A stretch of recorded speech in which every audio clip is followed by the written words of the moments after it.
नमस्कार दोस्तों, आज की कहानी है पछतावा।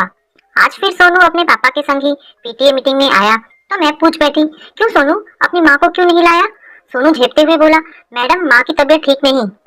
मैंने थोड़े गुस्से में कहा, हर मीटिंग के समय माँ की तबीयत खराब हो जाती है, ये संयोग है या बहाना?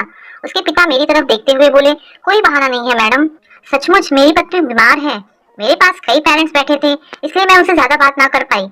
मैं देखती थी अक्सर बच्चे जब अपनी माँ की बातें करते थे तो सोनू चुप रहता, कुछ भी नहीं कहता। एक दिन मैंने सोनू को अकेले में बुलाकर पूछा, क्या बात है सोनू, तुम अपने भाई बहन माँ बाप की बातें कभी नहीं करते, कोई परेशानी है तो मुझे बताओ, मैं तुम्हें उसका हल बताऊंगी। कोई भी समस्या ऐसी नहीं होती जिसका हल ना निकल सके।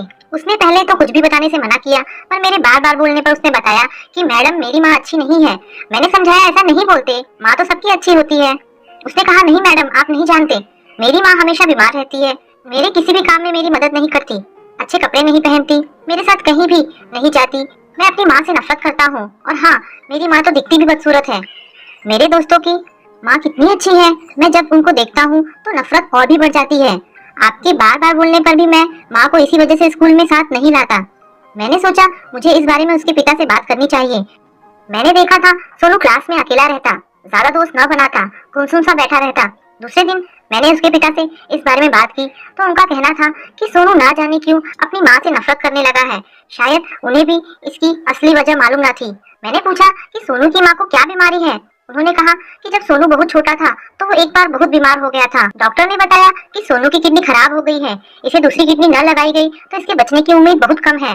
हम सब बहुत घबरा गए थे, तभी इसकी माँ ने अपनी किडनी इसे देने की जिद की। हम लोगों ने बहुत समझाया पर वो अपनी जिद पर अड़ी रही। आज हमारे बीच सोनू है सिर्फ अपनी माँ की वजह से। उसके बाद ही सोनू की माँ बीमार रहने लगी। मैंने पूछा, सोनू को आपने ये बात बताई है? उन्होंने कहा, नहीं नहीं, उसकी माँ नहीं चाहती कि ये बात सोनू को पता चले। मैंने उनके जाति मामले में दखल देना उचित ना समझा। फिर भी मेरी समझ में ये नहीं आया कि क्यों सोनू की माँ किडनी देने की बात को उसे क्यों बताना नहीं चाहती। धीरे धीरे अपनी व्यस्तता के कारण मैं इस बात को भूल गई। सोनू 10वीं पास करके स्कूल से चला गया। समय का पहिया अदृश्य हो घूमता रहा। एक दिन उसका दोस्त मोहन मुझे रास्ते में मिल गया, औपचारिक बातें हुई। उसने ही बताया कि सोनू अब इंजीनियर बन गया है और आजकल अमेरिका में अपनी बेटी और पत्नी के साथ रहता है। मैंने उत्सुकता से पूछा, उसकी माँ कैसी है, उसे वो अपने साथ नहीं ले गया? दोस्त ने बताया, नहीं, उसकी माँ यही इंडिया में है। हाँ, उसके पापा अब नहीं रहे, इसलिए वो अकेली ही रहती है।